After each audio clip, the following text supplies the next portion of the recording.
కొద్ది నిమిషాలు దేవుని వాక్యాన్ని మనం ధ్యానం చేసుకుందాం. వాక్యానికి ముందు మన మధ్యలో ఉన్న సీనియర్లు వచ్చి ప్రార్థన చేస్తారు.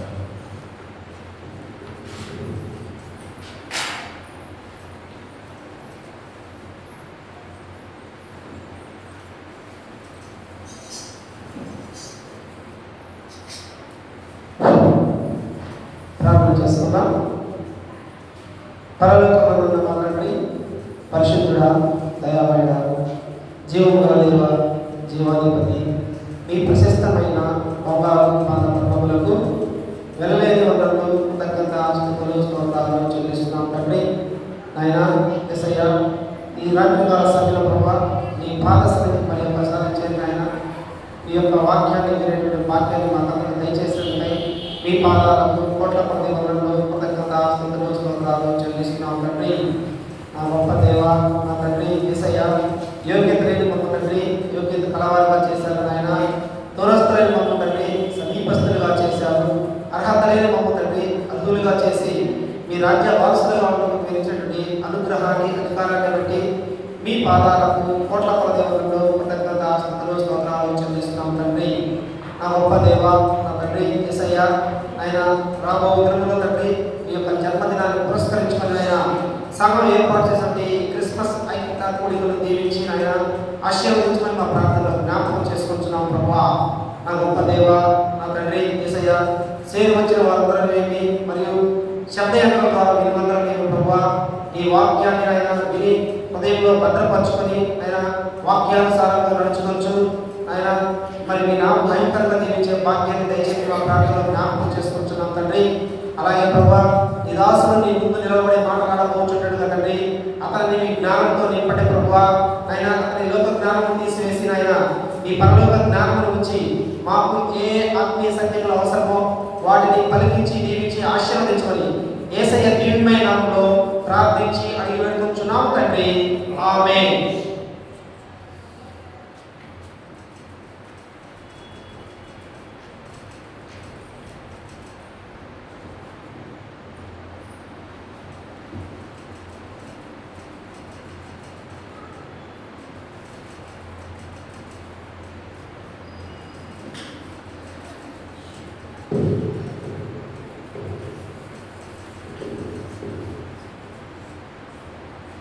నవంబర్ 25 నుండి జనవరి 1 వరకు క్రీస్తు పుట్టుక గురించి ప్రపంచమంతా ఆయన గురించి నెల రోజులు ధ్యానం చేస్తానే ఉంటారు. ఏదో రూపాన్ని షాపింగ్లో కానీ, ప్రార్థనలో కానీ, స్తుతి కూడికల్లో కానీ, ప్రతి విషయంలో ప్రతి దినం క్రీస్తుని గురించి ఆనందంతో, ఆరాధనతో కాకుండా ఆనందంతో, సంతోషంతో, ఉత్సాహంతో ఈ పండుగలు జరుపుకుంటూ ఉంటారు. అలాగనే సెమీ క్రిస్మస్ కూడా జరుపుతూ ఉంటారు. కాబట్టి మనం కూడా సెమీ క్రిస్మస్ జరుపుకుంటూ సంఘం యొక్క సవాసం, ఐక్యత, దేవునిలో సవాసం, పరిశుద్ధులతో సవాసం, లోకమైతే అన్యులతో సవాసం, సాతానుతో సవాసం. మనం చూడండి, దుష్టులతో సవాసం. మనమైతే దేవునితో, పరిశుద్ధుడైన దేవునితో, పరిశుద్ధులుగా పిలువబడుతున్న పరిశుద్ధులతో సవాసం. ఎంత గొప్ప దాన్ని చూడండి. కాబట్టి మరి ఇట్టి సవాసం ఇలాగనే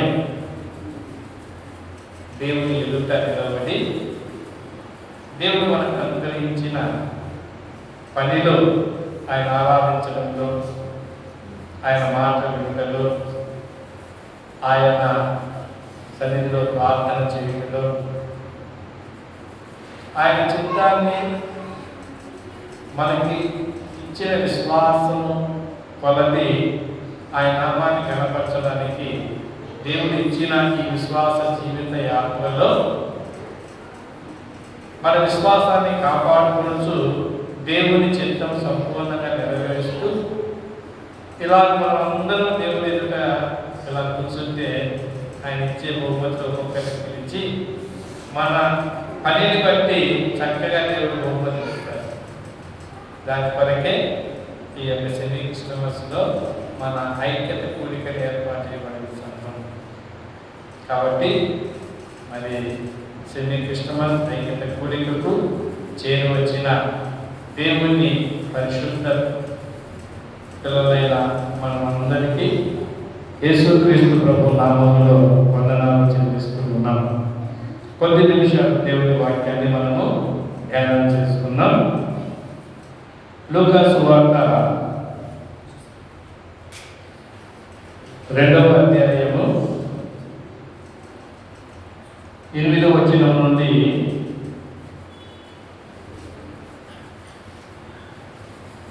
14వ వచనం వరకు దేవుని వాక్యాన్ని మనం చదువుకుందాం. అవసరాన్ని బట్టి మనము అక్కడక్కడ కొన్ని వాక్యాలు మనం చదువుకుందాం. మనకు కావాల్సిన వాక్యాన్ని మనము చదువుకుందాం.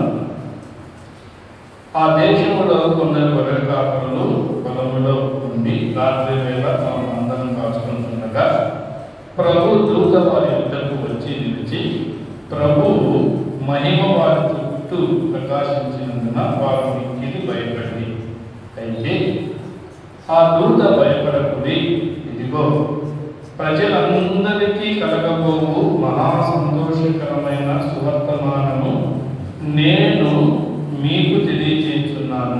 దావీదు పట్టణమందు నేడు రక్షకుడు మీ కొరకు పుట్టి ఉన్నాడు, ఈయన ప్రభువైన క్రీస్తు. దానికి ఇదే మీ కారణవాలు. ఒక శిశువు పొంది గుడ్డలతో చుట్టబడి ఒక తొట్టిలో పండుకొని ఉండుట మీరు చూచెదరని వారితో చెప్పారు. వెంటనే పరలోక సైన్య సమూహము ఆ దూతలతో కూడా నుండి సర్వోన్నతమైన స్థలములలో దేవునికి మహిమయు ఆయన ఇష్టులైన మనుషులకు భూమి మీద సమాధానమును కలుగును గాక అని దేవునికి స్తోత్రములు చేయుచుండిరి. ప్రార్థన చేసుకున్నాం వాక్యాన్ని వినడం కొరకు. మహాగణుడు మహోన్నతమైన తండ్రి, నీ పాదాలకు స్తోత్రాలు చెల్లిస్తున్నాను దేవా. తండ్రి, నీ పరిశుద్ధ సన్నిధిలో నీ స్వరక్తం ఇచ్చి మమ్మల్ని కొనినందుకై నీ పాదాలకు స్తోత్రాలు చెల్లిస్తున్నాను. నీ రక్తము చేత విమోచింపబడిన మేము పరిశుద్ధమైన జీవితంలో జీవించడానికి నీవు ఇచ్చినందుకై స్తోత్రాలు. ఆ పరిశుద్ధతను ఆ రక్షణను చేకూర్చుకొని పాసనలో చేరి నిన్ను కూర్చి నీ నామాన్ని కనపరచడానికి తండ్రి నీవు ఇచ్చిన గొప్ప ధన్యతకై కృతజ్ఞతా స్తోత్రాలను చెల్లిస్తున్నాం. సంఘమును ప్రేమించి నాయన సంఘములో నీ ఘనమైన నామాన్ని మహిమపరచడానికి నీవు ఇచ్చిన కృపావరములను ప్రభా, ఎవరికి ఏ కృపావరం ఇచ్చారో ఆ కృపావరమును చక్కగా నాయన మీ సన్నిధిలో పాట ద్వారా మహిమపరచడానికి మీరు ఇచ్చిన కృపకై స్తోత్రాలను చెల్లిస్తూ ఉన్నాం. తండ్రి, కొద్ది నిమిషాలు నీ సన్నిధానంలో నీ మాటలు వినడానికి ప్రభా నీవు ఇచ్చిన ఈ ధన్యతకై స్తోత్రాలు చెల్లిస్తున్నాం. తండ్రి, తిరుగుబడిన హృదయాలలో నీ నిత్య జీవపు మాటలు మా హృదయంలో ప్రకటించి నాయన నీ మాటల ప్రకారం మేము జీవించడానికి సహాయం దయచేయండి. నేడు నీ పుట్టుక గురించి మా జీవితాలలో కావలసిన శ్రేష్టమైన జీవం కలిగిన మాటలను ప్రభావ నీవు అనుగ్రహించమని కోరుకుంటూ నిలబడిన మీ దాసుడు నీ పాదాల మీద సాగిపడి ఉన్నాను. మీ ఆత్మతో నింపి శక్తితో నింపి చక్కగా మా అందరికీ అవసరమైన మాటలను నీ నిత్య జీవ మాటలు అనుగ్రహించమని కోరుకుంటూ రక్షకుడు, ప్రాణప్రియుడు, విమోచకుడు, మా కొరకు ప్రాణపెట్టి తిరిగి లేచిన యేసుక్రీస్తు ప్రభువారి అసమానమైన నామములో ప్రార్థించి అడిగి వెళ్ళుకుంటున్నాం మా పరలోక తండ్రి. ఆమేన్.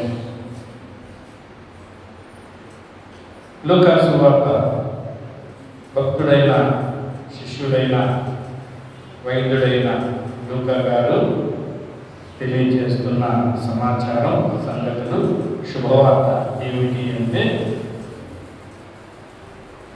యేసుక్రీస్తు ప్రభువారు పుట్టిన గురించి గొర్రె కాపరులకు తెలియజేసిన విషయాన్ని, అలాగనే పాపాత్ములైన మానవులకు దేవుడు, ఆత్మరూపైన దేవుడు మానవులకు రక్షకుని గురించి తెలియజేసిన శుభవార్త. దూతలు కాపరులకు తెలియజేశారు.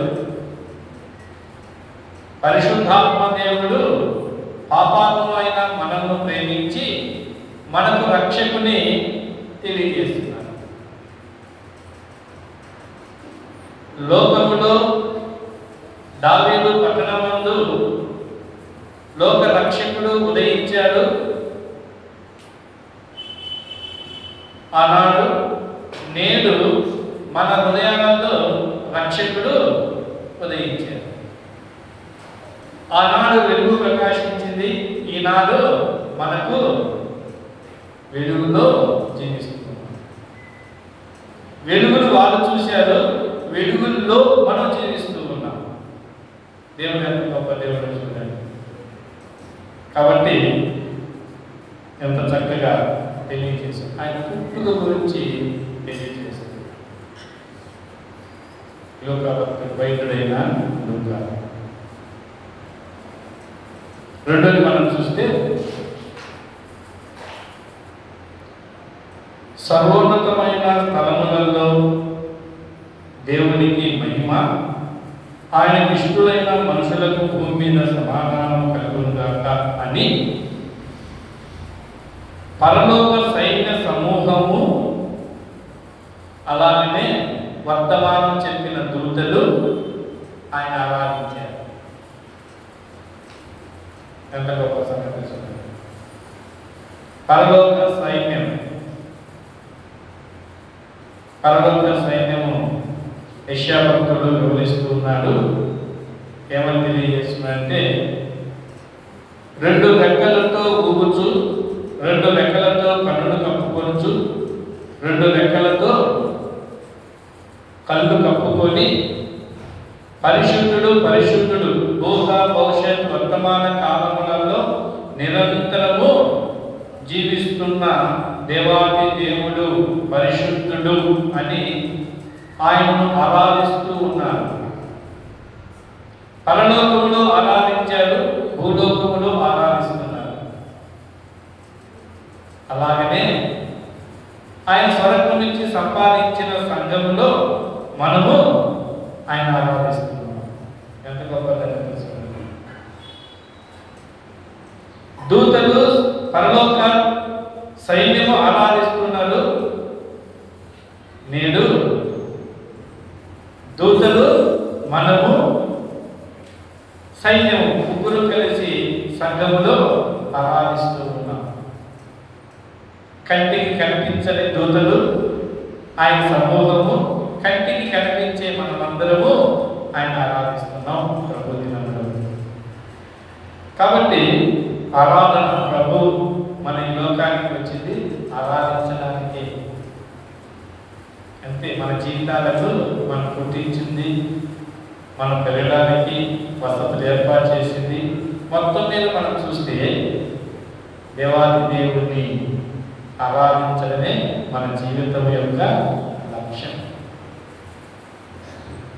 ఆ విశ్వాసం ఎవరికైతే ఉంటుందో, ఆ నిరీక్షణ ఎవరికైతే ఉంటుందో, ఆ విశ్వాసం ద్వారా ఎవరైతే జీవిస్తూ ఉంటారో వారు దేవుని సమీపములో దేవుని మహిమపరిచే జీవితంలో వ్యాధులు లేకుండా, బాధలు లేకుండా, ఇబ్బందులు లేకుండా సంపూర్ణమైన ఆరోగ్యములతోనూ దీర్ఘాయుష్తోనూ నిర్దోషమైన మార్గంలో నడుచుకొనుచు అనేకులకు మాదిరికరమైన జీవితం కలిగిన వారమై నమ్మకమైన సాక్షులుగా జీవిస్తాం ఈ భూలో. లేకపోతే తొట్టిల్లో వారిగా ఉంటారు. కాబట్టి దేవుని గొప్ప ధన్యత ఆయన పుట్టుకలో నుండి మనకు నేర్పించే మాటలను తెలియజేస్తున్నాడు. ఆయన పుట్టుకల గురించి 2 అంశాలు మనము చూద్దాం. చూడండి, మీకా గ్రంథము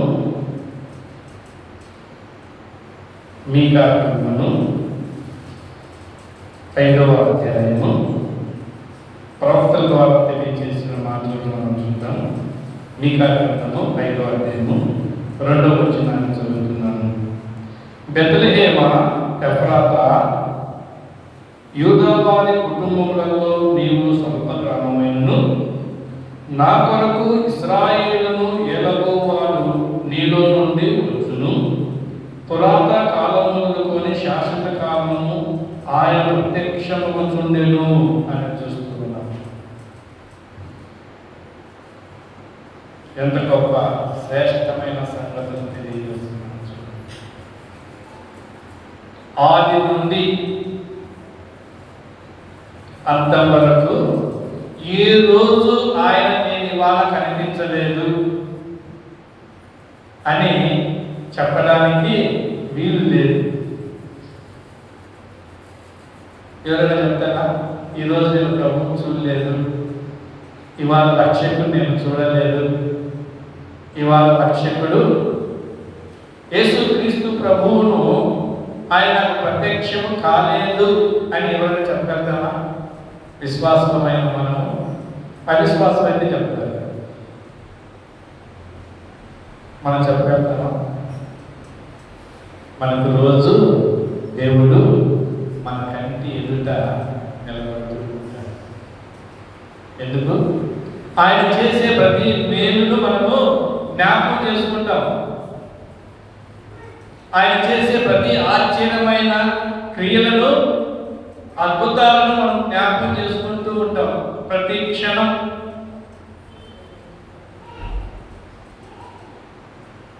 దేవుడు మనకు అనిపించిన గొప్ప ధన్యత, దేవుడు తెలియజేస్తున్న సంగతులు.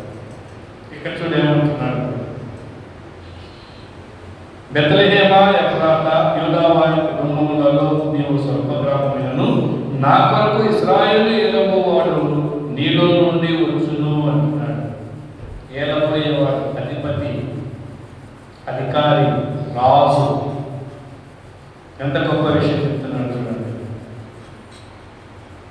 ఆయన రాజు, నాయకుడిగా, అధికారిగా, యజమానిగా, రారాజుగా, ప్రభువుగా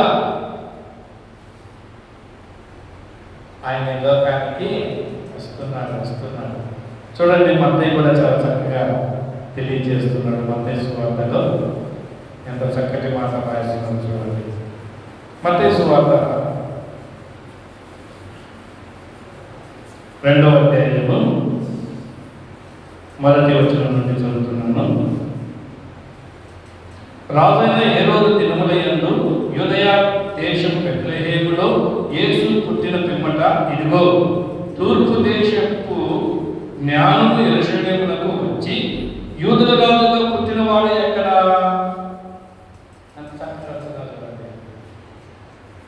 యూదుల రాజు పుట్టినవాడు ఎక్కడా అని పరిశీలన చేస్తున్నారు. ఎక్కడ పుట్టాడు? బెత్లెహేములో. ఆయన రాజుగా పుట్టాడు.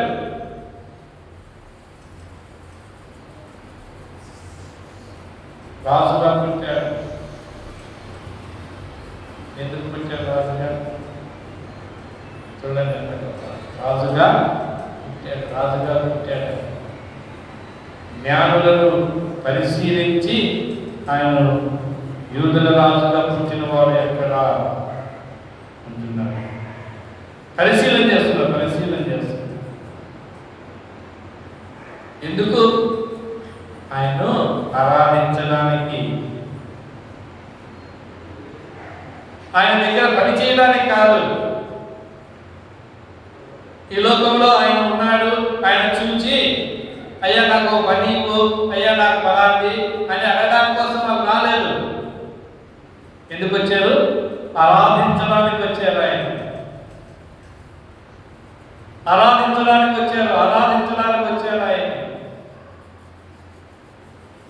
మనం ఎందుకు రావాలి?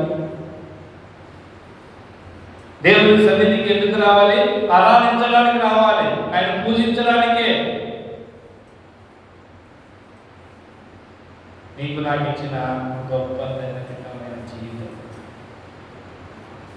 సర్వాధికారైన దేవుడు, సృష్టిని సృష్టించిన దేవుడు, నిన్ను నన్ను సృష్టించిన సృష్టికర్త, నిన్ను నన్ను పోషించే పోషకుడు. ఆయన ఆరాధించలే మన జీవిత లక్ష్యం. వాళ్ళు వచ్చింది ఆరాధించాలని వచ్చారు, ఆరాధించారు. రాజు ఆరాధించారు. చూడండి, ప్రవక్త మీకా ప్రవక్త ఎంతో చక్కగా తెలియజేశారు. ఆ చిన్న గ్రామమైనా కానీ ఏమంటున్నాడు? ఆ రాజు ఏలపోయే ప్రపంచాన్ని ఏలే రాజు.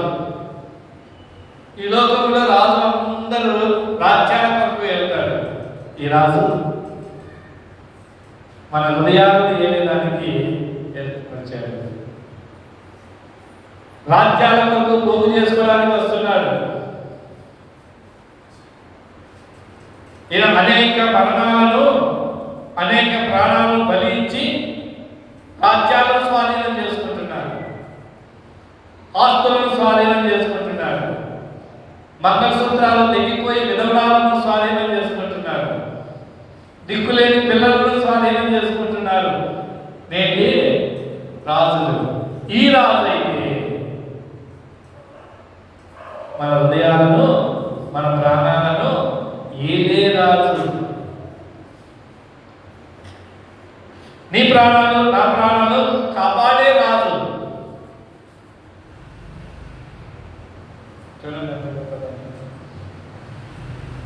ఈ రాజు ఏది కోరటం లేదు. అమ్మా, నీకు 2 పట్టు చీరలు ఉన్నాయి, నాకు 1 పట్టు చీరలు అడగడు. అయ్యా, నీకు 2 షూట్లు ఉన్నాయి, నాకు 1 షూట్ ఇవ్వని అడగడు. ఈయనేం అడగడు. ఈయనేమడుగుతున్నాడు? నీ ప్రాణం కాపాడుకో, నీ హృదయం నాకు ఇస్తే నేను నీలో ఉంటా. నీ హృదయం నాకు ఇవ్వు, నీ ప్రాణాన్ని కాపాడు, నువ్వు నన్ను ఆరాధించు. ఇదే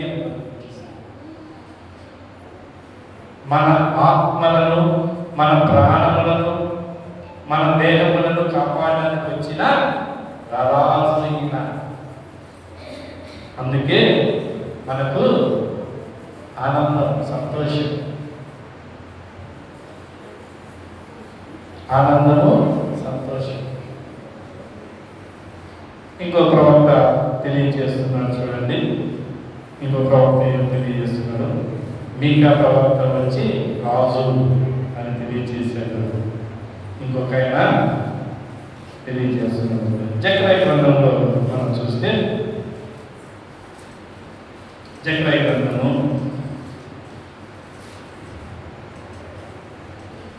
9వ అధ్యాయము 9వ వచనం చదువుతున్నాం, చూడండి. సీయోను నివాసులారా బహుగా సంతోషించుడి, యెరూషలేము నివాసులారా ఉల్లాసముగా ఉండుడి. నీ రాజు నీతిపరుడును రక్షణ గలవాడును దీనుడై గాడిదను గాడిద పిల్లను ఎక్కి నీ యొద్దకు వచ్చుచున్నాడు.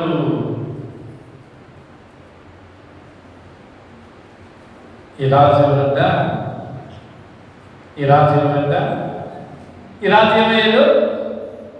దీనుడయ్యాడు.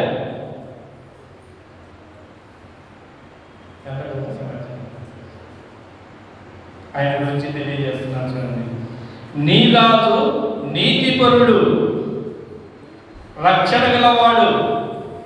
నీతిపరుడు, రక్షణ గలవాడు. అబద్ధము ఆడని నీతిమంతుడిన. అబద్ధము ఆడని వారు ఎవరు ఉన్నారా? నిద్ర లేస్తే అబద్ధం ఆడే వారు ఎంతమంది ఉన్నారు?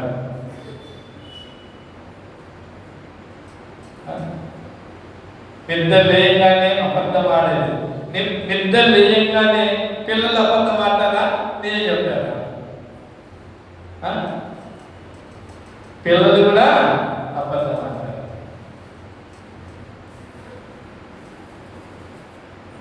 చూసా, అబద్ధము ఆడని వారెవరు లేరు.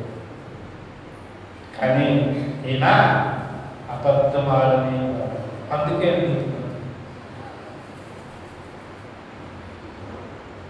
అబద్ధం ఆడని వాడు, అందుకే రెండోది ఉంటున్నాడు, రక్షణ గలవాడు, రక్షించేవాడు.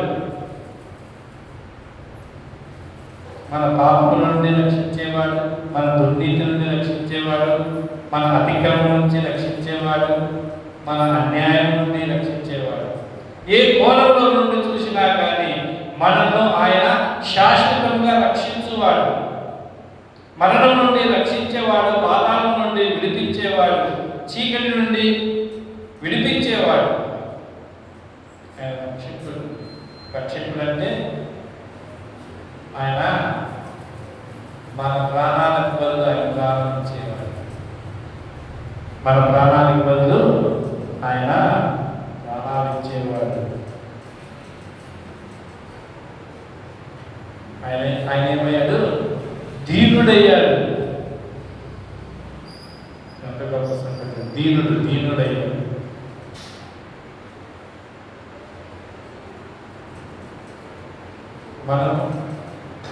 మనం ఏమైనా దీన మనసు ఉంటుంది మనకు దీన మనసే ఉంటుంది. ఆయన దీనుడయ్యాడు, రాజు దీనుడయ్యాడు. తూర్పు దేశ జ్ఞానులు ఆయన వెతుక్కుంటూ వచ్చి ఆయన ఎదుట సాగిలపడి ఆరాధించారు.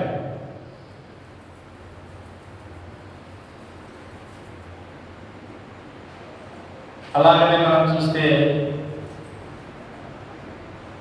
యాజకుడు సుమియోను ఆయన ఎత్తుకొని నాథా అని సాగిలపడి ఆరాధించారు. ఈ జీవితానికి చాలు, ధన్యం, నిన్ను నా కళ్ళారా చూశాను, నాకంతే చాలు ఆరాధించారు. అక్కడే 84 సంవత్సరాలు అన్నానే ప్రవక్త కూడా ఆయన చూచి ఆరాధించారు. ఆయన కొరకు 84 సంవత్సరాలు దేవాలయంలో జీవించింది. ఆయన చూసి ఆరాధించింది. ధన్యురాలై, నేను నీకు నాకు సాక్షురాలయ్యింది. ఆరాధించే అంత ప్రభు అయిన దేవుడు, అంత మహిమ కలిగిన దేవుడు ఏమయ్యాడు? దీనుడయ్యాడు.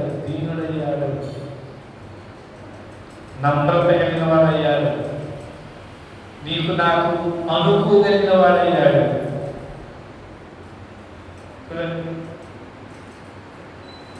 విధేయత కలిగిన వాడయ్యాడు.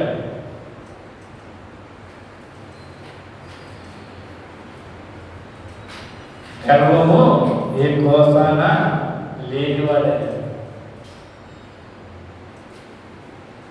అందుకని ఫిలిప్పీలు రాసిన పత్రికలో ఆయన గురించి ఒక మాట చాలా చక్కగా తెలియజేశారు. అపోస్తలుడైన పౌలు ఫిలిప్పీలు రాసిన పత్రిక 2వ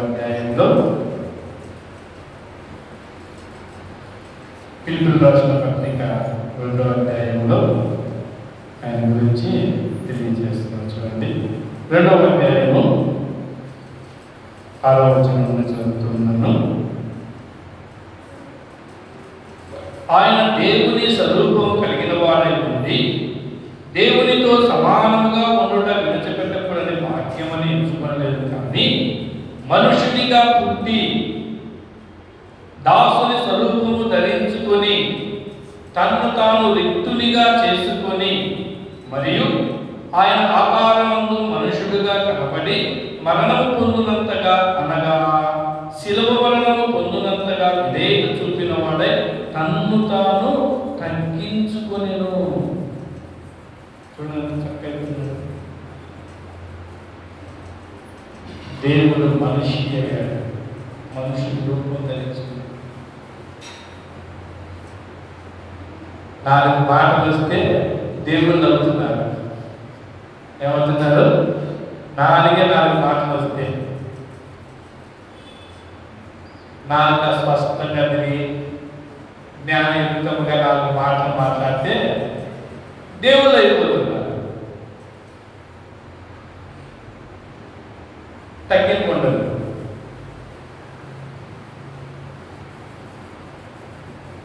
చూసారా? తగ్గింపు ఉండదు. తగ్గింపు లేని దేవుడు.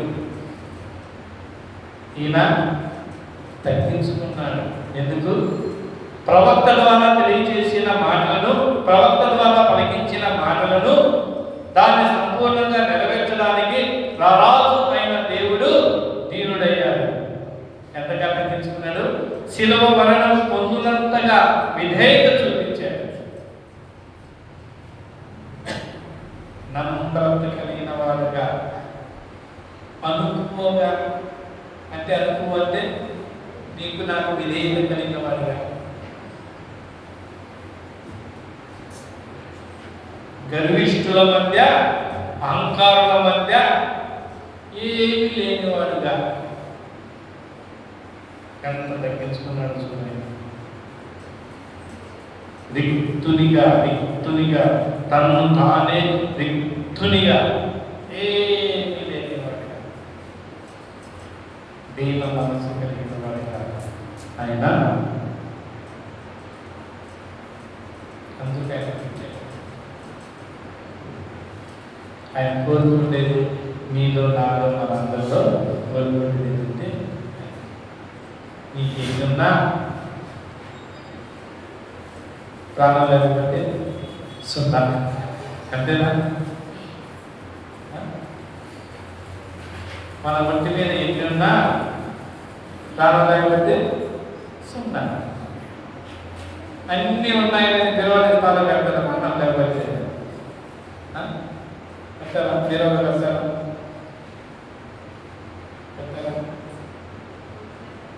అన్నీ తీసుకొని ఎక్కడేస్తారు? రోడ్డు పైన వేస్తారు. ఏం చేస్తారు? అన్నీ తీసుకొని రోడ్డు మీద వేస్తారు. మా నాన్నే, మాయమ్మే, మాయక్కే, మా అన్నని ఈ ప్రారంభప్పుడు ప్రేమ చూపిస్తారు. ఎంతగానో ప్రేమ చూపిస్తారు. ప్రారంభతే ఇంతతో అయిపోయింది అనుకుని బంధుత్వము దూరమైంది. కానీ ఈయన రాజు దీనుడయ్యాడు. ఆయన ఎంతగా దీనుడయ్యాడో దాన్ని ఎలా కనపరుస్తున్నాడు అనేది మనం చూస్తే, చూడండి 1-2 మాటలు చెప్పి మనం ఆయన దీనత్వం గురించి మనం ఆలోచించాం. 1-2 మాటలు.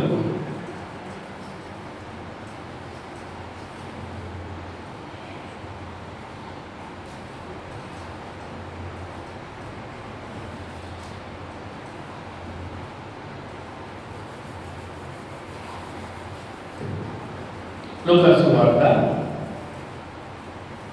22వ అధ్యాయంలో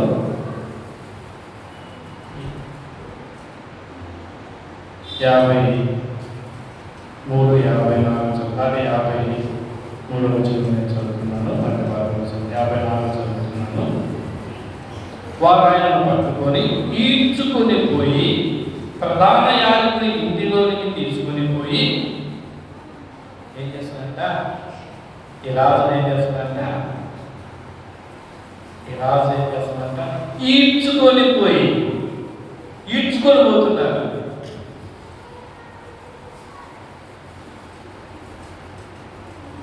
ఈడ్చుకొని ఎట్లా పోతారు? చొక్కా పట్టుకొని, మగవానికి అయితే చొక్కా పట్టుకుంటారు, ఆడవాళ్ళకి అయితే జుట్టు పట్టుకుంటారు. అట్లా పట్టుకొని ఈడ్చుకొని పోతున్నారు. ఎవరు ఈడ్చుకొని పోతున్నారు? రాజును ఈడ్చుకొని పోతున్నారు. యూదుల రాజు ఎక్కడ పుట్టాడు అని తూర్పు దేశ జ్ఞానులు ఆయన వెతుక్కుంటూ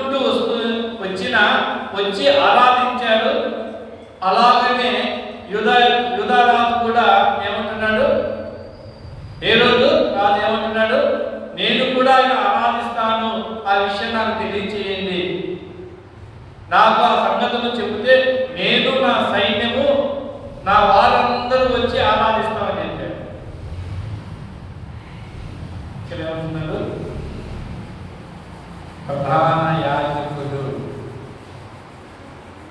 దేవుని ఆరాధించేవాడు, దేవుని పూజించేవాడు, దేవుని సంగతులను ప్రజలకు తెలియచేసేవాడు, ధర్మశాస్త్రమును సంపూర్ణంగా ధ్యానించినవాడు, నేర్చుకున్నవాడు, దాని ప్రకారంగా జీవించేవాడు ఏం చేస్తున్నాడు? ఆ ప్రధాని యొద్దకు ఈడ్చుకొని వెళ్తున్నాడు.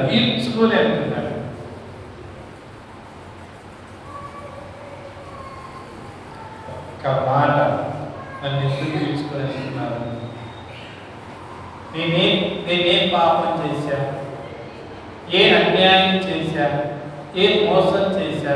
ఏ అబద్ధం ఆడా? ఏ ద్రోహం చేశా? నన్ను ఎందుకు ఈడ్చుకొని పోతున్నారు అంటాడు.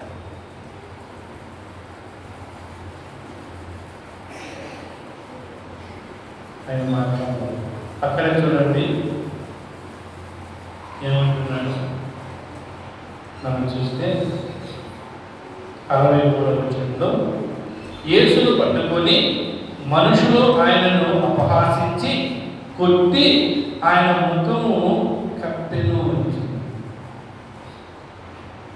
ఆయన ముఖం మీద పడ్డారు. ఆయన ముఖం మీద పడ్డారు. చూడండి, అపహాసిస్తారు, హేళన చేస్తారు. యూదులు రాజమంటగా నువ్వు మనిషి కుమారుడు అంట కదా, నువ్వు దైవ కుమారుడు అంట కదా అని ఆయన అపహాసిస్తున్నారు.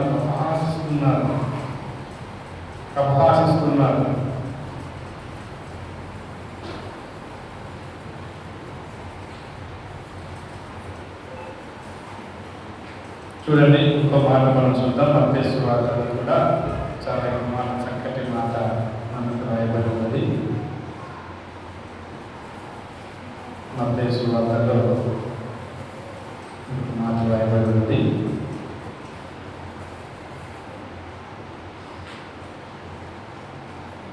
ఆయన గురించి ఒక మంచి సాక్ష్యం రాయబడి ఉంది. మత్తయి సువార్త 27వ అధ్యాయంలో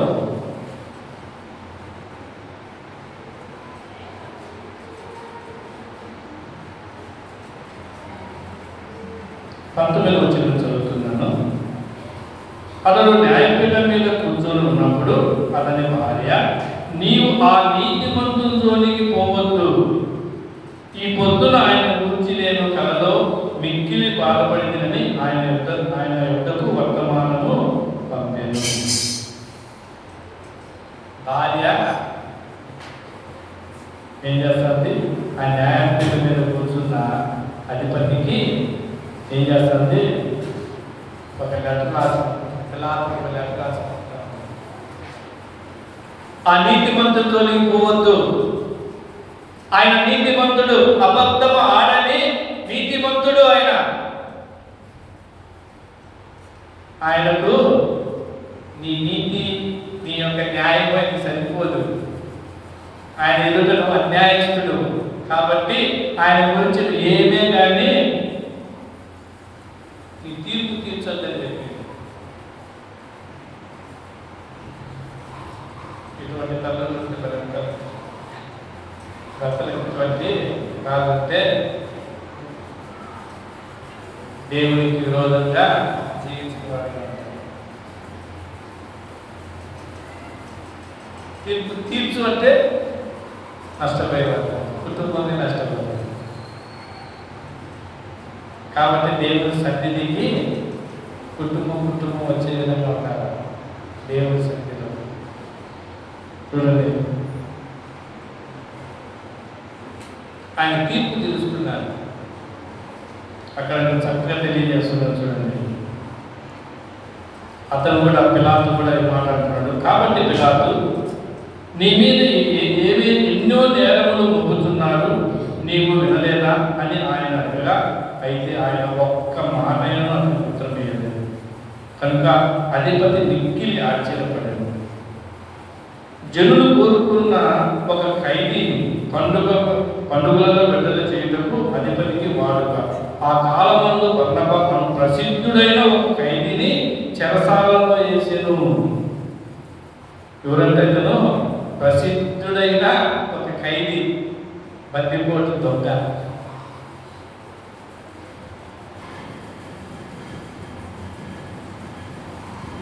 అబద్ధము ఆడని వారికి శిక్షించడానికి అతను అటు ఇటు పట్టులాడుతూ ఉన్నాడు. ఈయన ఏ నేరము చేయలేదని అతనే చెబుతూ ఉన్నాడు. ఆయన పరిశీలించి పరిశోధించి పరీక్షించి ఎటు చూసినా ఏ కోణంలో చూసినా కానీ ఈయన నేరము చేయలేదు, ఈయన యథార్థవంతుడు, ఈయన సత్యవంతుడు, ఈయన నీతిమంతుడు, ఈయన పరిశుద్ధుడు, ఈయన నిందారహితుడు అని ఆయన చూసినా కానీ ఏం చేయాలో అర్థంలాగా ఆయన చూస్తున్నాడు. ఈ లోపల ఆయన భార్య ఒక రాసి ఆయన జోలికి వచ్చాడు. మంచి సలహా ఇచ్చాడు. ఆయన ఏం చేశాడు, శుభ్రంగా చేతులు వేసుకొని మీరే తీర్పు తీసుకొని ఆయన గురించి, ఆ రాజు గురించి తెలియజేస్తున్నారు. 29వ వచనంలో మనం చూస్తే అక్కడే 29వ వచనంలో ఒక మాట ఉంది.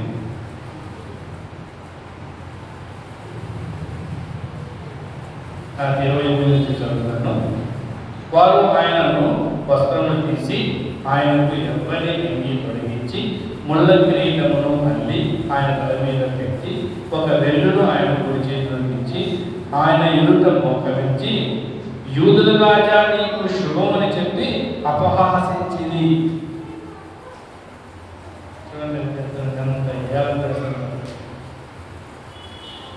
యూదుల రాజా నీకు శుభం అంటున్నారు. సరే, యూదుల రాజుకు కిరీటం లేదే, రాజుకు కిరీటం ఉండాలి కదా, కిరీటం లేదే అని ముళ్ళ కిరీటము అల్లి ఆ తల మీద పెట్టారు.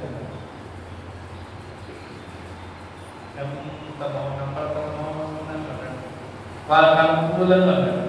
తల ఇవ్వమంటే తల ఇస్తాను.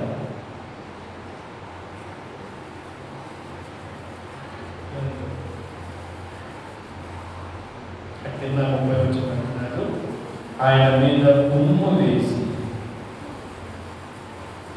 ఒక మీద ఉమ్ము వేసి,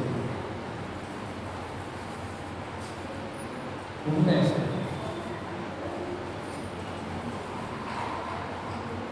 మన మీద వేస్తే గొప్ప, మన మీద ఉమ్మేస్తే గొప్ప. కనీసం మనం చూచి ఉమ్మేసినాక తయారవుతారు. నన్ను చూసి ఉమ్మేసినారు అని అయ్యగారి ఇంటికి రాగానే లేకపోని చెప్పి తగాద పడి స్టేషన్లో పడి ఇంకోటిలో పడి కాల్సి వస్తుంది. పోనీనే వారి పాపం వాళ్ళు పోతానే అనుకుంటే ఒక మాట అది దీనంతా కలిగిన మనసు, వినయ కలిగిన మనసు, నమ్రత కలిగిన మనసు, అనుకూలమైన మనసు, విధేయత కలిగిన మనసు, గర్వంతో కలిగిన మనసు ఏం చేస్తారు?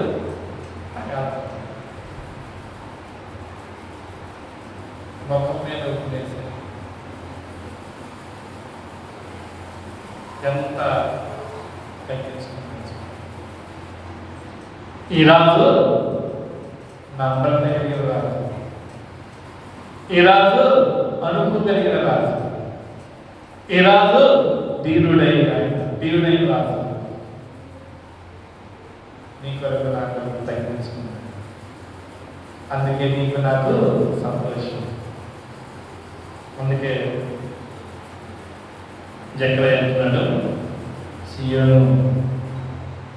సియోను నివాసులారా సంతోషించండి, బెత్లెహేములో నీ కొరకు నా కొరకు ఏలబోయే రాజు ఉదయించాడు.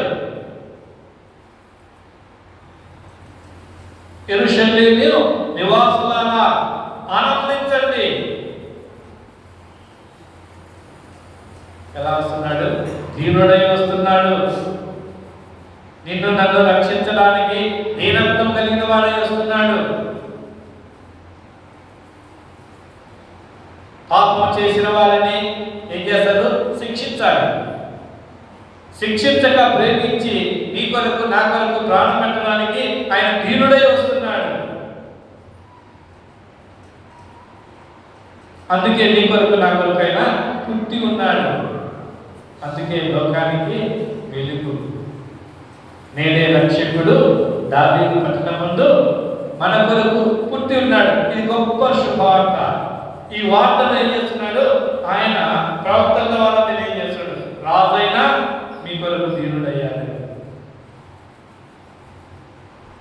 మీరు గర్విష్ఠులైనా, అన్యాయస్తులైనా, మోసకారులైనా, దొంగలైనా, హంతకులైనా,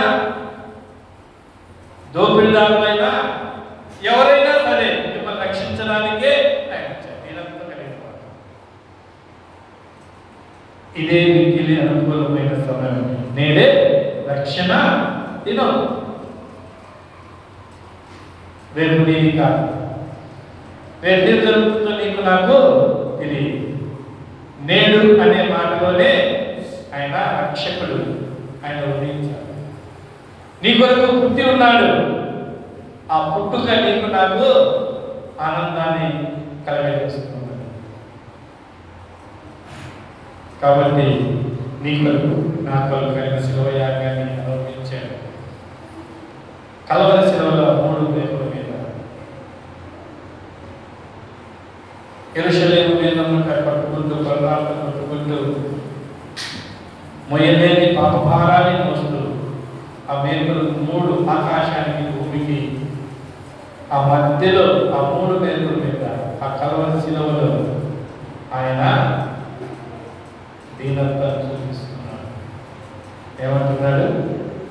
తండ్రి ఇదేం చేస్తున్నారు? ఇది వెలుగు, దీన్ని క్షమించు. క్షమాపణ ఇచ్చారు. ఆ రాజు దీనుడై నిన్ను నన్ను క్షమిస్తున్నాడు.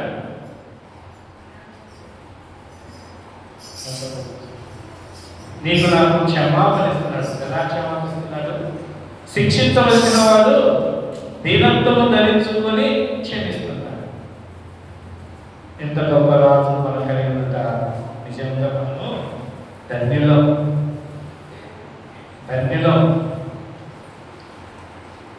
కాబట్టి ఆయన కొరకు ఎదురు చూచువారు ఎవరంట? నూతన బలం, నూతన శక్తి. లేకపోతే నీరుసిల్లిపోతాను.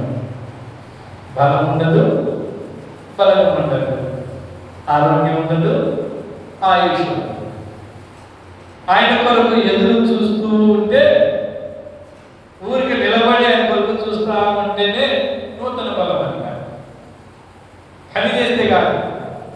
ఊరికి నిలబడి ప్రభువాన్ని కొరకు కనిపెట్టుకొని ఉన్నాను అని చూస్తూ ఉంటే బలం పొందేవారు.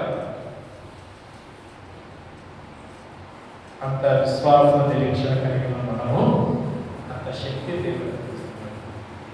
కాబట్టి ఆయన పుట్టుక ప్రపంచం అంతా తెలుసుకుంటారు. అందరూ అంతటా మారు మనసు ఉండాలని ఆయన తెలుసుకొని మన కొరకు ఆయన పుట్టి ప్రపంచమంతా ఆ వెలుగులో నువ్వు నేను జీవించాలని కోరుకొని మనకు ఈ రక్షణ ఆనందాంతో ఆయన పరిశుద్ధ సన్నిధిలో చేసి మన దయాత్మకు జీవాపరంలో వికటాస్పతలను క్షమించబడిన దయాలతో ఆయన ఆరాధించడానికి, పూజించడానికి మాత్రమే మన జీవితాలను దేవుడు అనుగ్రహించారు. ఆరాధించేవారు నూతన బలం కలిగిన వారు. కాబట్టి దేవుడు ఈ మాట మనందరి వరకు దీవించుకున్నారు. ప్రార్థన చేసుకున్నాం. మహాకరుడు మహోన్నతమైన తండ్రి, మహిమా ప్రభావాలు దేవానికి స్తోత్రాలైన చక్కగా శ్రీకృష్ణ పరిశుద్ధుల ఐక్యత కూడికల ప్రభావం నేను మా పక్షాన్ని చక్కగా జరిగించినందుకు మీ పాదాలకు మా హృదయపూర్వకంగా కృతజ్ఞతా స్తోత్రాలు చెల్లిస్తున్నానండి. కృపాకరికమైన దేవానికి స్తోత్రాలు. నాయన విన్న తండ్రి మా కొరకు దీవించి ఆశ్రయించి మా హృదయాలలో ఫలింపచి మీ కొరకు జీవించే ధన్యతను మాకు దయచేయమని కోరుకుంటూ తండ్రి ప్రతి కుటుంబాన్ని పేరు దీవించి ఆశ్రయించండి. నాయన రక్షణ లేని వారికి రక్షణ దయచేయమని కోరుకుంటూ రేపు మా భోజనానికి మమ్మల్ని సిద్ధపరిచి మా హృదయాత్మను జీవకలను నాయన కృతజ్ఞతా స్తుతులను చెల్లించడానికి సిద్ధపాటు హృదయాలు కలిగిన వారిలో మమ్మల్ని దీవించి ఆశ్రయించమని కోరుకుంటూ రక్షకుడు ప్రాణప్రియుడు విమోచకుడు మా కొరకు ప్రాణం పెట్టి తిరిగి లేచిన యేసుక్రీస్తు వారి సమానమైన నామములో కృతజ్ఞతా స్తోత్రాలు చెల్లించి ప్రార్థించి నివేదించుకున్నాం మా తండ్రి. ఆమేన్. కోరిక ముగించబడ్డది. మరి చేరు వచ్చిన వారందరికీ స్థానిక సంఘం భోజనాలు ఏర్పాటు చేయబడినాం కాబట్టి అందరూ భోజనం చేసి వెళ్ళాలని ప్రేమతో మనం చేస్తున్నాం. కోరిక ముగించబడ్డది. మన ప్రభువైన యేసుక్రీస్తు నామములో చేరు వచ్చిన వారందరికీ వందనాలు.